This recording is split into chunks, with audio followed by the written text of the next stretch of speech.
Hello everyone, welcome to another video in our Transformer series. In this video, we are going to talk about linear transformation in self-attention. In the previous video, we saw that we need to multiply the input embeddings with this WQ, WK and WV matrices. This multiplication was to add some learnable parameters in our self-attention operation. We wanted to capture the similarities between the words by training the model instead of just general static word embeddings. And the overall new word representation that self-attention generates should also be based on training. For that reason, we added these W matrices.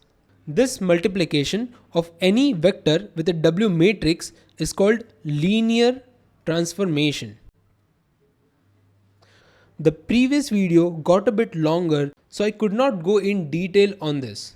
But in this video, we will be looking at the detailed proof why this linear transformation is game changer in self-attention and how it can help us to capture the relevant similarities.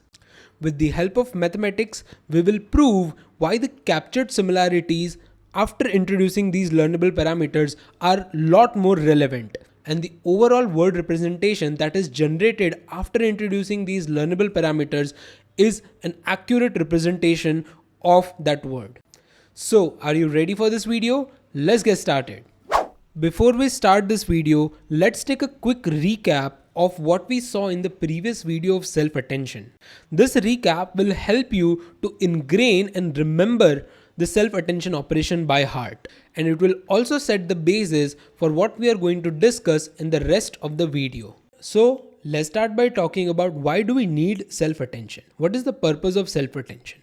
We saw that in English, the same word can mean different things. For example, if I have sentence love apple phones and love apple juice, then apple in both of these sentences mean differently. If I'm using apple with phones, then it means I'm talking about Apple technology company. If I'm talking about apple juice, then it means I'm talking about apple fruit. So the static word embedding of apple is not going to be an accurate representation of apple in both of these sentences. My word embedding of apple can have some properties related to technology company or can also have properties related to fruit.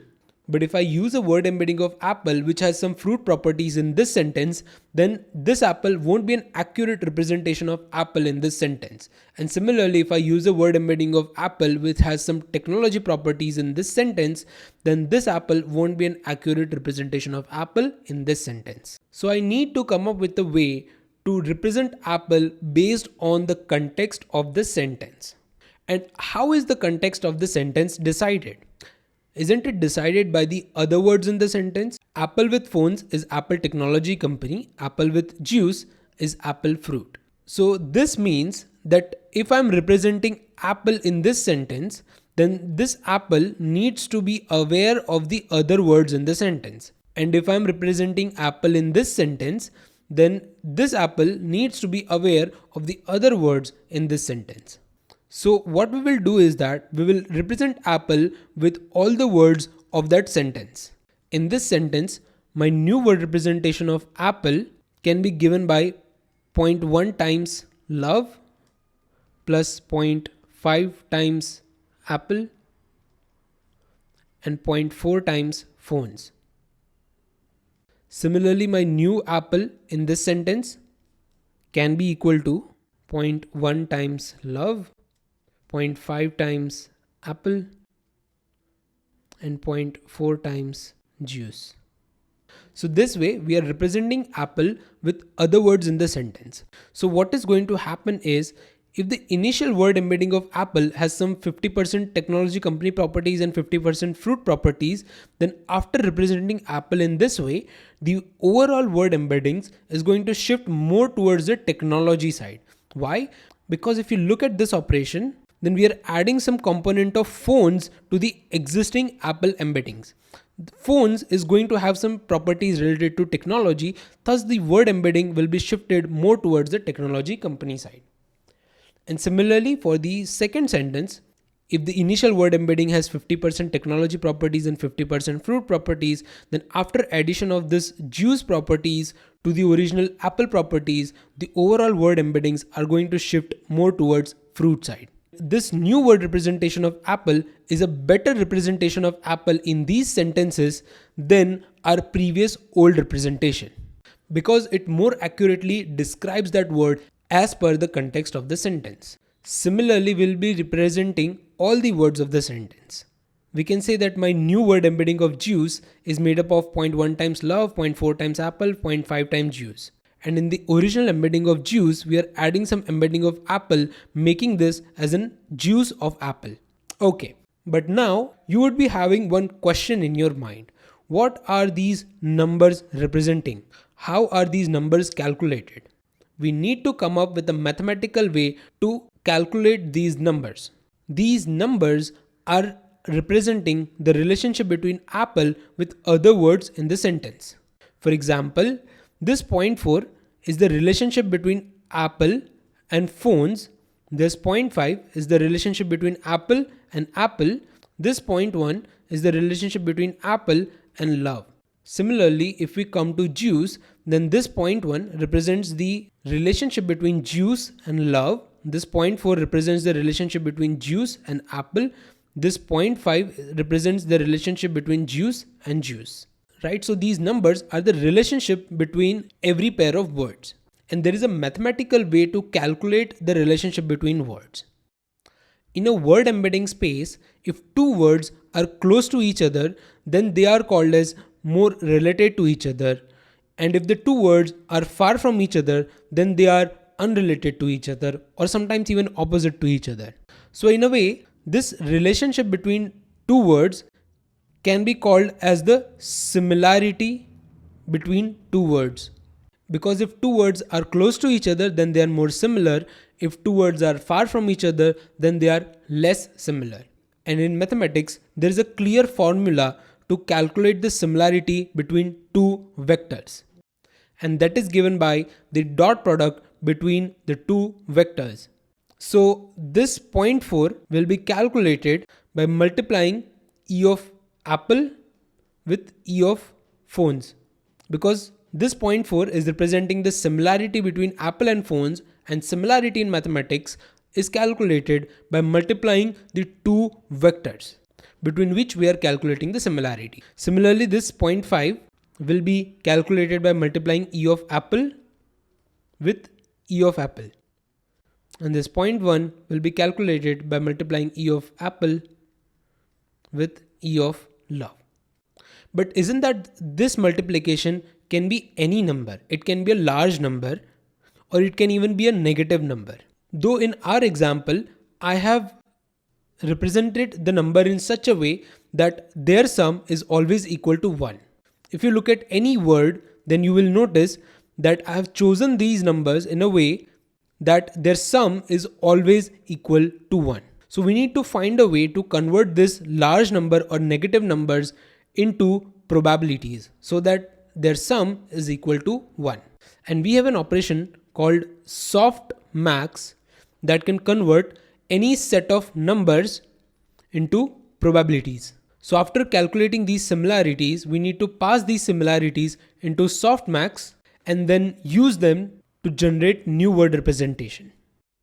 So overall, it would look something like this. If we are creating the new word representation of phones, then we will be calculating the similarity between phones and all the words in the sentence. And these similarities will be calculated by just the vector multiplication of these embeddings. This vector multiplication will give us a singular number for each similarity, and it can be any number. It can be a large number or a negative number.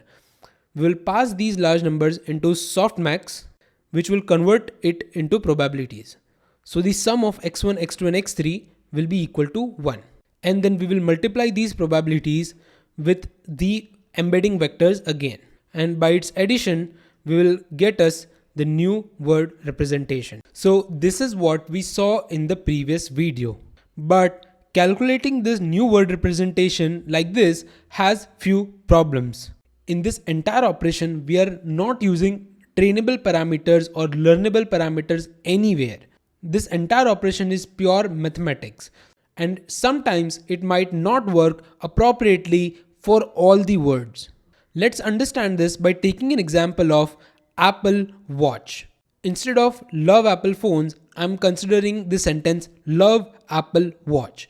And let's try to see if we calculate the new word representation of watch like this, will this new word representation be an appropriate word representation or not? First, regarding the similarities, how do you think these similarities will look like? Ideally, in this sentence, the word representation of watch should be generated in such a way that it should represent Apple smartwatch.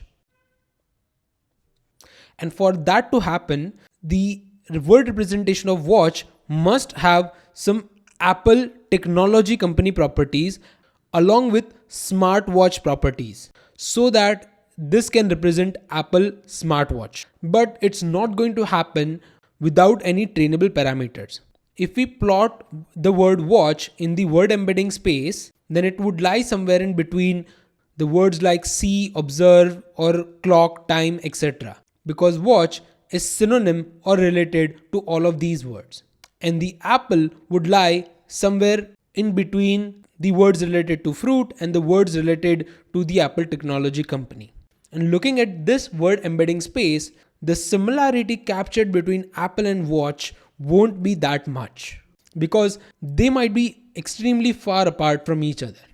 Thus, the captured similarity between Apple and watch will be very less. Instead, the captured similarity between watch and watch will be highest. So the new word representation of watch can look something like this, where it's made up of 0.1 times love, 0.1 times apple, and 0.8 times watch. So the new word representation will be majorly made of the existing watch rather than any addition of apple. So the first problem is it's adding a very little component of apple to it. And whatever component of apple it is adding has properties related to both Apple technology company and Apple fruit. Ideally, this new watch should not have any component of Apple fruit. Otherwise, this new watch won't be an accurate representation of Apple smartwatch. So these are the two problems. To overcome these problems, we need to introduce learnable parameters in our operation. We need to introduce learnable parameters while capturing the similarities, and also need to introduce learnable parameters here so that we don't just add the existing embeddings as is. So what we decided is that we will be multiplying these horizontal embeddings with some W, Q, and these vertical embeddings with some W, K, and these vectors with some W, V.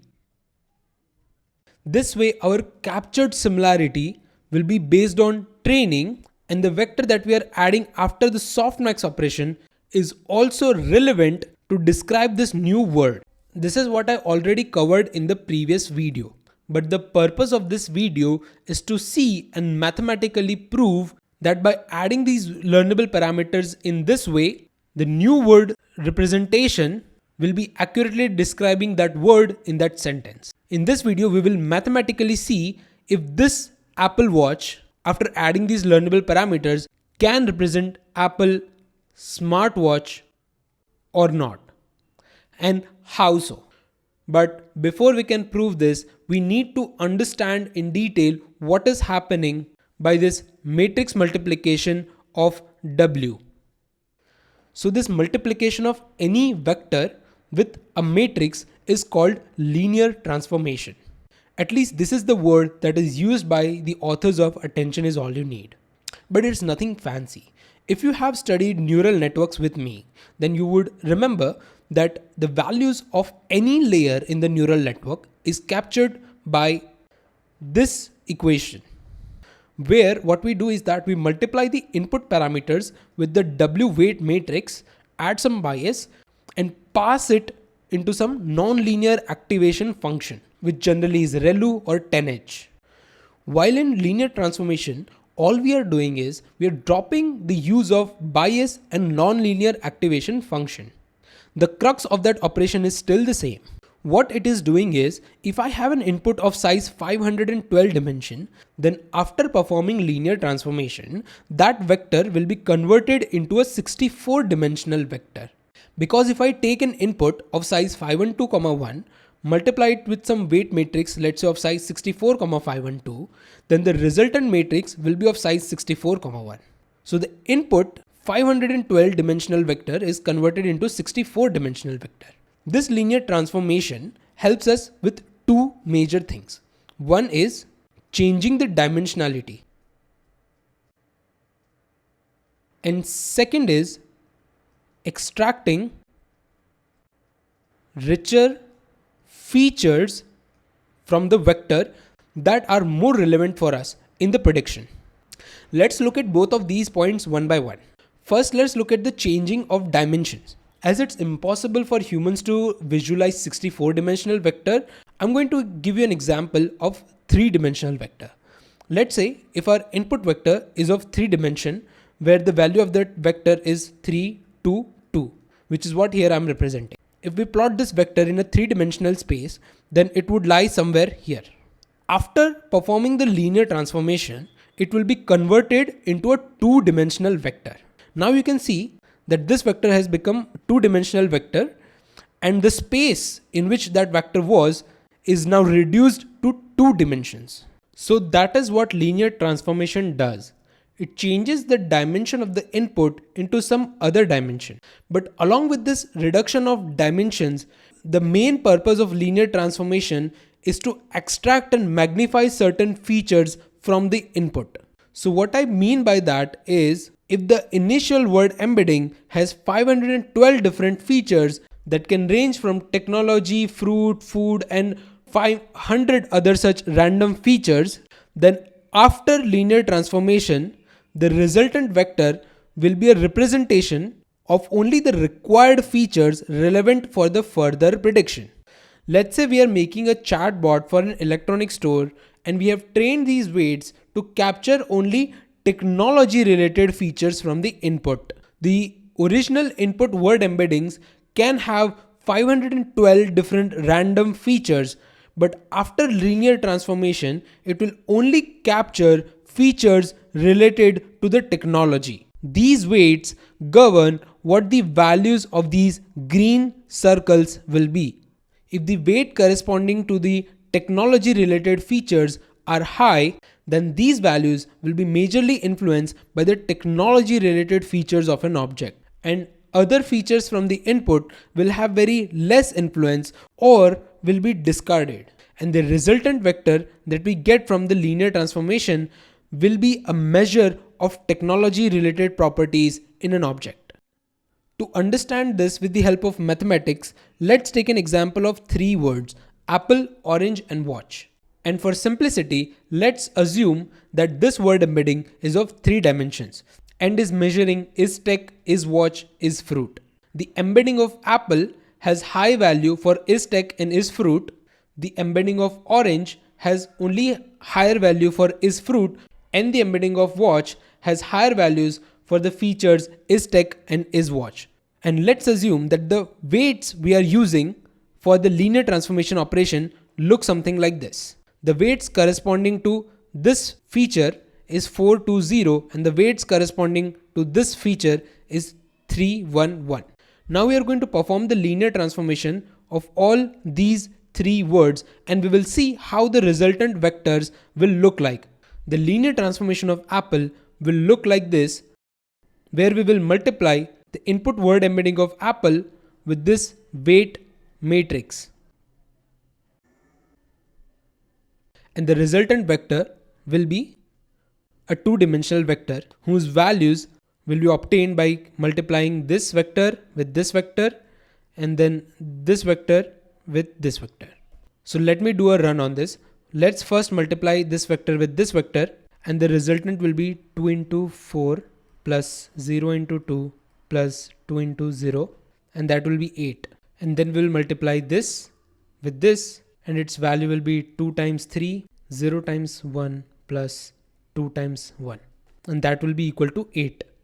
So the resultant linear transformation of apple came out to be 8, 8. Similarly, we will be calculating the resultant vector after linear transformation for orange and watch. So let me do that quickly.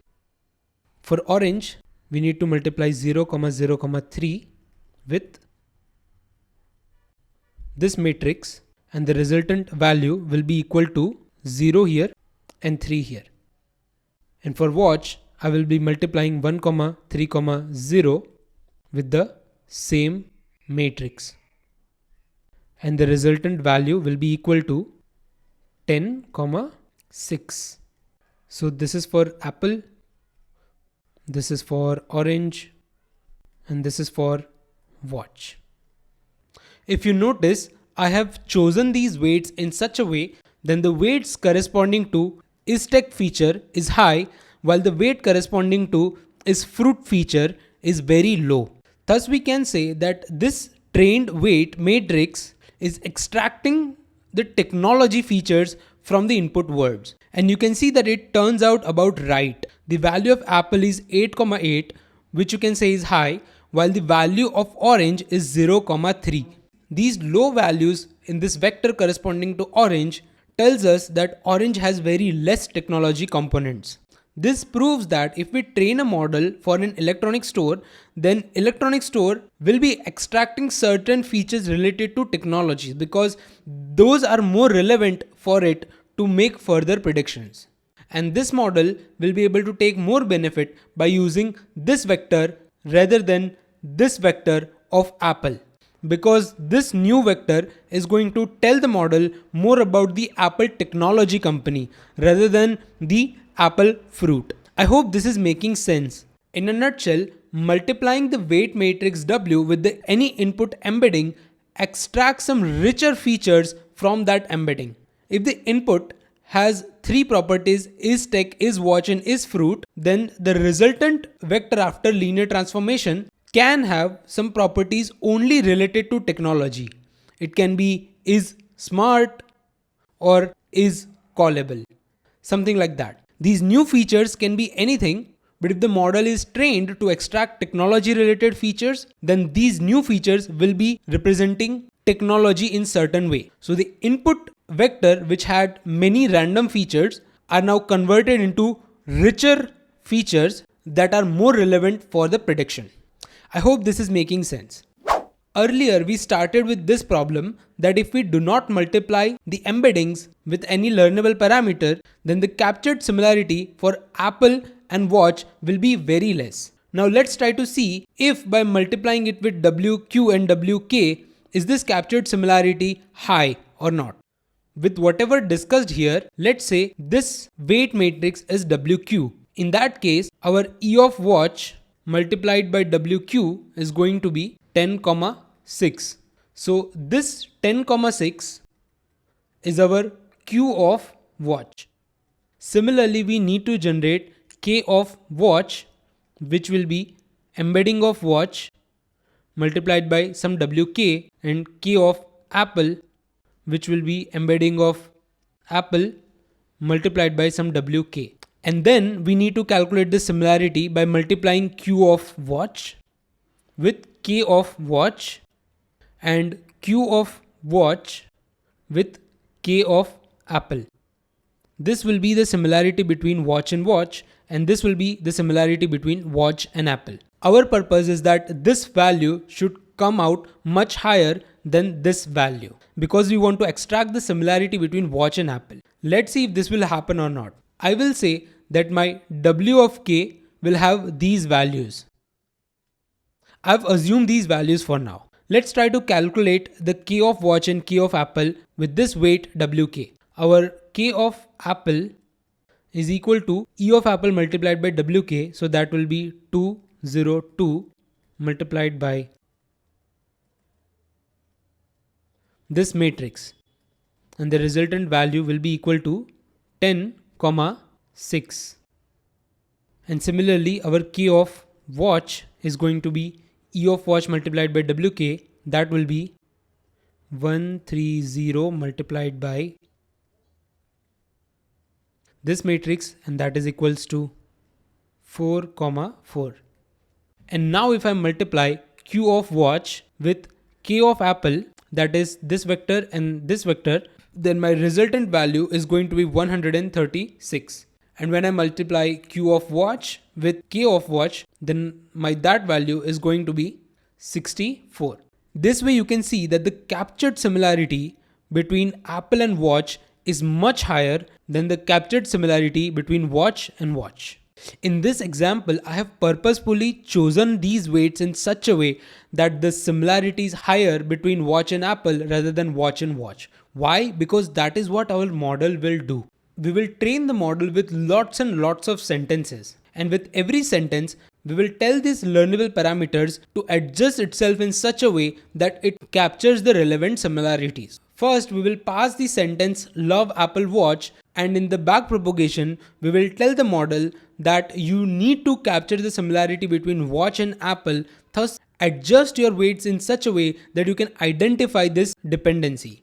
Coming back to this, we did prove that how using the learnable parameter, the captured similarity is highest between apple and watch. And you should also notice that this V of apple was generated by multiplying E of apple with some WV. And by performing this linear transformation operation here, this V of apple that is generated will have richer features of apple that will be more relevant for the prediction. In our case, this V of apple can mainly have properties related to Apple technology company. This way, the resultant E of watch generated can be represented as Apple smartwatch. And you might come to me and say that, Jay, here you made this very obvious with Apple smartwatch. But what will happen to hundreds of thousands of other words in English language? How will our model understand which similarities are relevant? What kind of features will be extracted? And my answer to that is, we do not know. In this example, I only took a weight matrix of size 3, 2.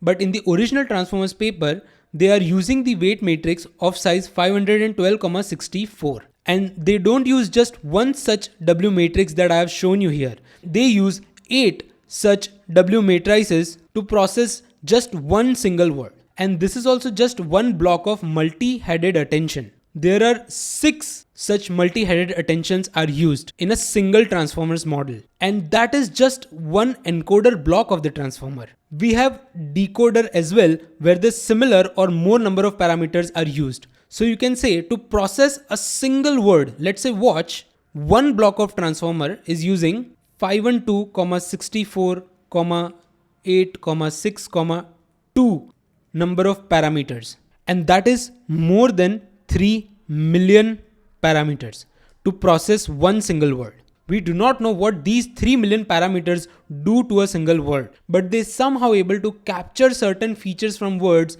that are more relevant to make the prediction and generate the overall new word representation in such a way that it accurately describes that word in that sentence.